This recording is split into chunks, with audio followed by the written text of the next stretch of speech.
it's important to address education, and the Amrita Vishwa Vidyapeetham has been addressing that with its campuses spread across South India, headquartered in Coimbatore. And with me is Dr. Balakrishnan Shankar, Dean of the School of Engineering, and also Suresh Kodoor, Director for the Academia Industry Partnership. Dr. Balakrishnan, if I may ask you the first question, in terms of when we look at education and creating a future for tomorrow or the citizen of tomorrow, what would be the crucial focus, especially when it comes to technology and enabling a student to be industry ready at the end of the day? First of all, thank you for inviting us over from Amrita to this wonderful summit. Let me answer your question in a slightly different way. In Amrita University, we started under, of course, our Chancellor is Amma, the world-renowned humanitarian. And we started under her guidance a program called Live-in Labs, where the parent organization has adopted around 100 villages across the country. And our students go and work there. They take it as an elective, and they go and they actually work there, and they try to find out what the main problem is in that village and come back and work on a cost-effective solution and deploy it. And they get credit for it. Now, that kind of innovative ambience, you're forcing the students with real-life problems and you get to solve. And in the past 3 years, I'm happy to say we've filed 200 patents and 100 of them are accepted, granted. 200 patents and 100 have been accepted? Yes. But what I'm trying to say is that the atmosphere of innovation, the university has to set up an ambience for innovation and research.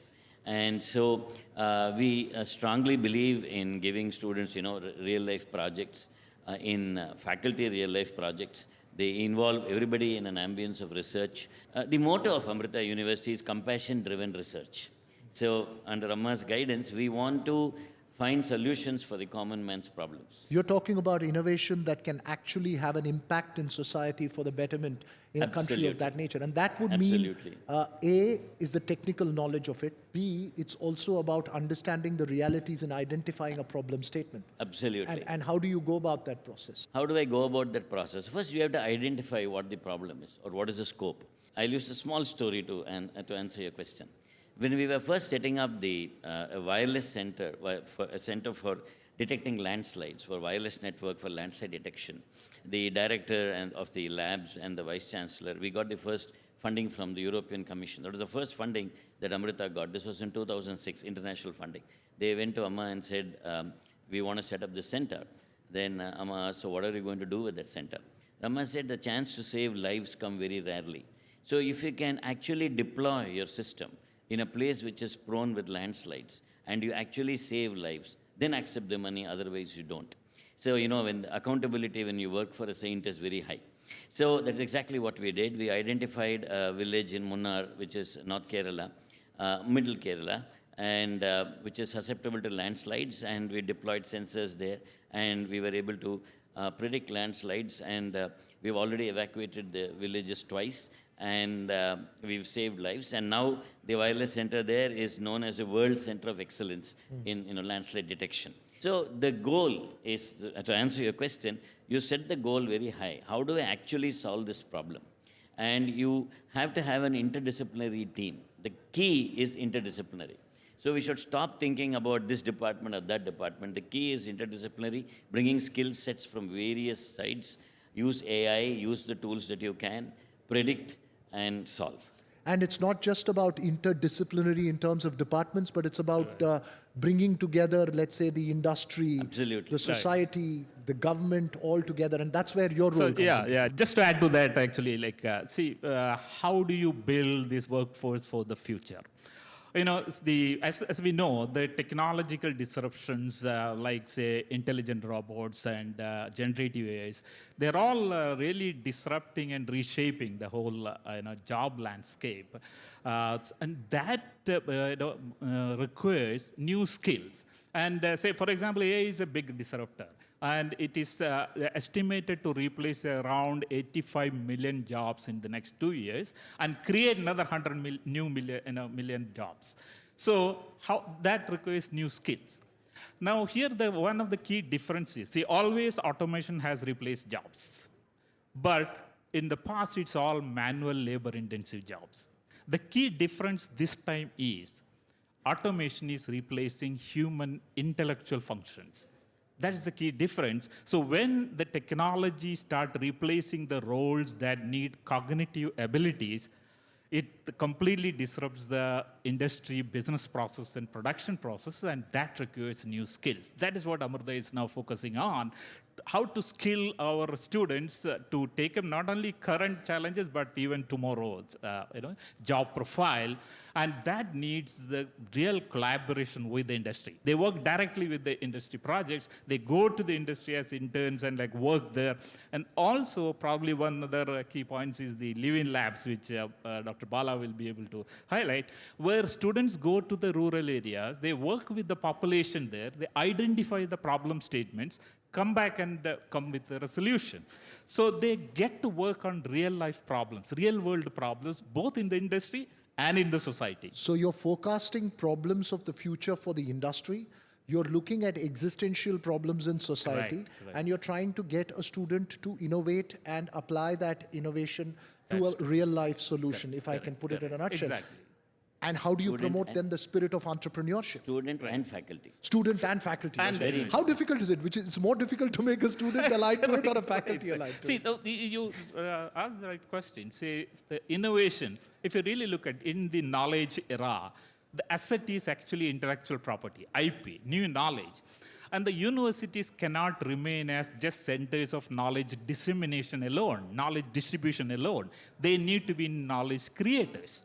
And that is where the innovation comes up. And innovation has to be, it's a mindset, it's a culture. You create new course, you introduce new subject, that will not create a mindset of innovation. It's a mindset, and Amrita is kind of focusing on that. Because let me tell you, innovation is not a natural ally to education. It may sound counterintuitive to at least to some, because education is training and skilling us to comply with what is existing. Now, if you want to disrupt, to change, you need to build that innovation culture, and that's what. And entrepreneurs is the drivers who will take that innovation into out there, into the world. I'm just going to go off script a bit and just ask you both this question. How do you inspire that entrepreneurial spirit? Given that you have had an education system that was defined to cater products to the industry without having to actually reimagine it. Maybe we're walking into a very different world right now. How do you inspire that entrepreneurial spirit? So I will just answer, then we'll give it to Dr. Bala. In the last year MSME hackathon for startup ideas, pan-India 35 ideas were selected, and 9 out of them were from Amrita University.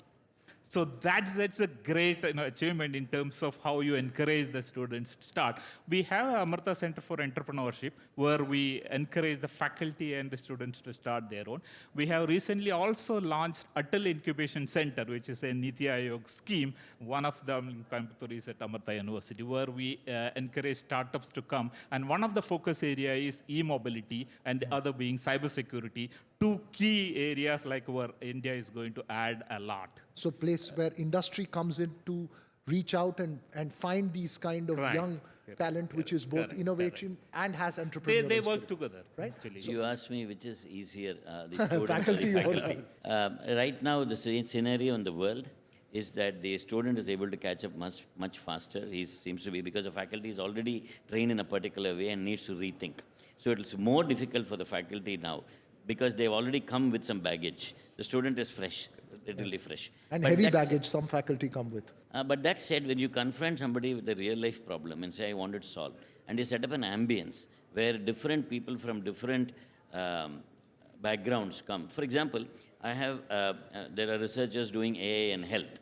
So they need to know health, they need to know how I can apply this. I can apply AI in predicting new materials. I can apply AI in discovering new drugs. So what happens is you need some domain knowledge, and you need new skills, and you need to set up an ambience that drives that forward.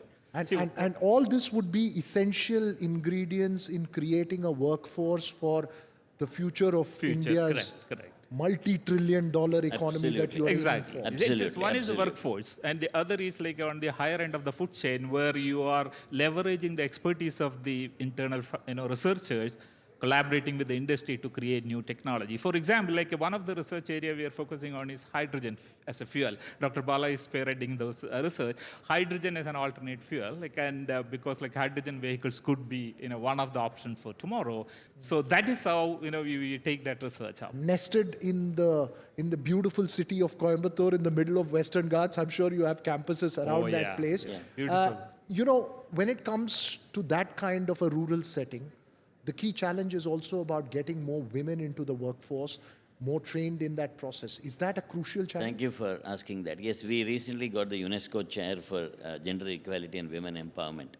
And we've trained more than 100,000 women in a program called Amrita, where we help several women across India who are disadvantaged with to set up small businesses and all that.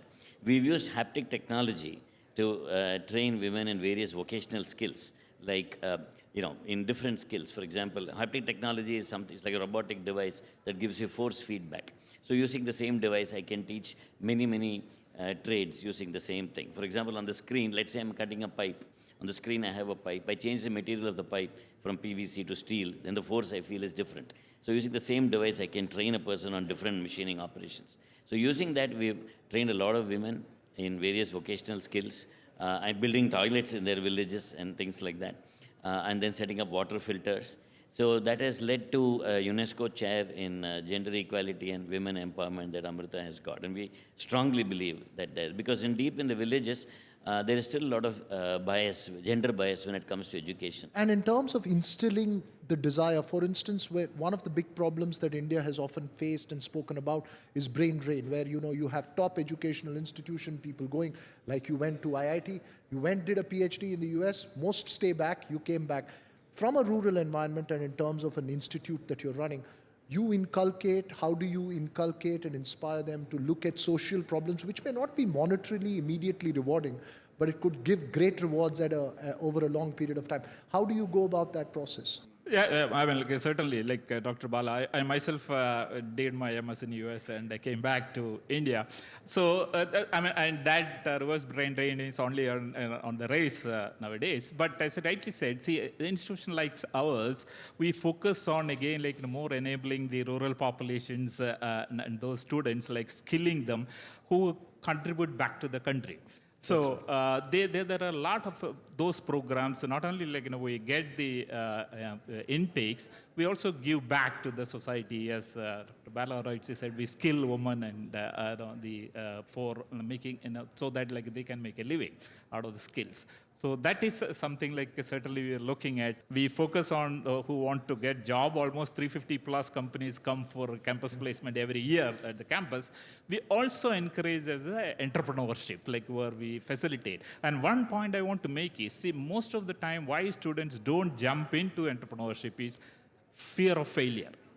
What if you try 2 years, 3 years and don't be successful, and can I get back to the job market? And if we can facilitate that, if we can assure that they will be taken care and they can come back to the job market, many students would dare to take up the entrepreneurship. That is something we must look at as a policy, that how to enable that. I wish one of your students will come up with a technology to make more time, because we are run out of time on this conversation. Great. And probably I want to make one last point is that academia and industry must understand each other's strengths and look for stronger collaboration for creating the technology breakthroughs and knowledge, so that we can make India a big economically as well as technologically advanced country. On Thank that you. note, and I hope, wish you all success. Yes, very quickly, sir. Yeah, we in Amrita, we not only have reverse brain drain, a lot of people coming back, we also have brain gain. There are people from other countries who have come and become our faculty. Brain gain, not just reverse Yes. brain drain. Thanks very Thank much you. for being Thank you part very of much. the NDTV World Summit. And, Thank you so much. All the best on all your endeavors there. Thank you very Thank much you. for being here.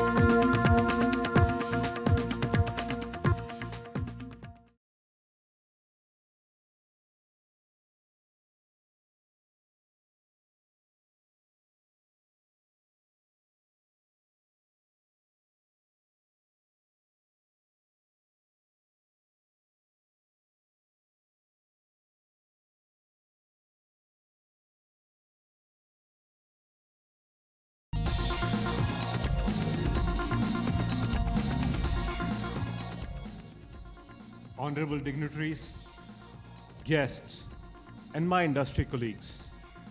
It is my honor to be speaking here today.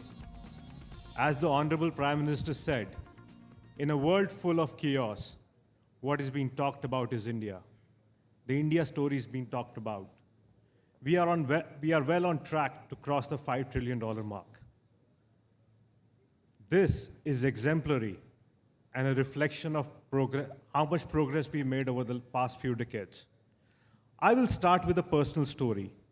In 1986, when I was a 6-year-old, my birthday gift was a 30-minute flight from Delhi to Dehradun on a Dornier aircraft. My second flight was only in 2003 to college, Delhi to Nagpur, 17 years after my first flight. The Indian middle class is now taking their second flight within days of their first flight. This has been possible due to the strong and business-friendly economic policies of the government. Just to put things in perspective, India has approximately 800 aircrafts. Another about 1,500 aircrafts are on order and expected to be delivered over the next decade. Two of the world's largest aircraft orders, I repeat, two of the world's largest aircraft orders have come from Indian carriers. I believe this is just the tip of the iceberg, and India will continue this exponential growth in coming years. Consider these numbers. India has a middle-class population of about 400 million. US has a total population of 300 million. United States has about 7,800 plus aircraft. India has 800 aircraft only. India has 0.20 seats per capita. We are fast catching up to mature markets such as China, which is 0.7 seats per capita, and US, which is 4 seats per capita. Less than 5% of Indians have ever been on an aircraft, and about 85% of domestic traffic is within metros, which means that there is huge runway for growth. There is a strong infrastructure push. As our Honorable Prime Minister mentioned, the number of airports doubled in the last decade, and we will touch about 220 by end of this decade. I speak for the industry when I say we are committed to our Honorable Prime Minister vision of Udan, Ude Desh Ka Aam Nagrik. We are ready for the challenge of connecting every Indian city, town with convenient, safe, and sustainable flight solutions. Indian airlines have already begun this journey. They have already run test flights with sustainable aviation fuel. As an engine maker, we at GE Aerospace have built new engines which are 10 to 15% more fuel efficient, less emitting than their predecessors. We are currently working on an engine design that will be about 20% more efficient than the current generation. GE Aerospace is a proud partner to Indian aviation industry for more than 40 years. We continue to be invested in India, focused in India. We have a Pune multimodal factory since 2015 that makes engine parts, components that are used by engines all over the globe. This year, we announced a $30 million investment into this facility to expand our production. This facility has trained over 5,000 polytechnic graduates in precision aerospace manufacturing skills. Later today, we will announce a $2.3 million global investment in skills, and a part of that will benefit polytechnics in India. Our engineers in Bangalore are researching on the next generation technology, and we are laying the building blocks of a robust supply chain ecosystem. In defense sector, we continue to work with Hindustan Aeronautics Limited. They assemble our 11M 2500 marine propulsion engines that powers Indian Navy carriers. They will soon manufacture the F414 military engine right here in India. The aerospace industry is an important driver of Indian economic growth, and flag bearer of our local manufacturing ambitions. We are making good strides in indigenous production of aircraft parts, commercial and defense, space exploration and cutting-edge defense technologies. The sector is creating high-skilled jobs and attracting high-value investments. At this moment, when I speak to you, over 900,000 people across the globe are flying with GE Aerospace technology under wing. This is a big responsibility, and we take that seriously. We at GE Aerospace are committed to our purpose, which is we invent the future of flight, lift people up, and bring them home safely. In closing, I will say, I cannot be more excited what India has to offer to the aviation sector and what this sector can do for India's economic growth. Thank you and Jai Hind.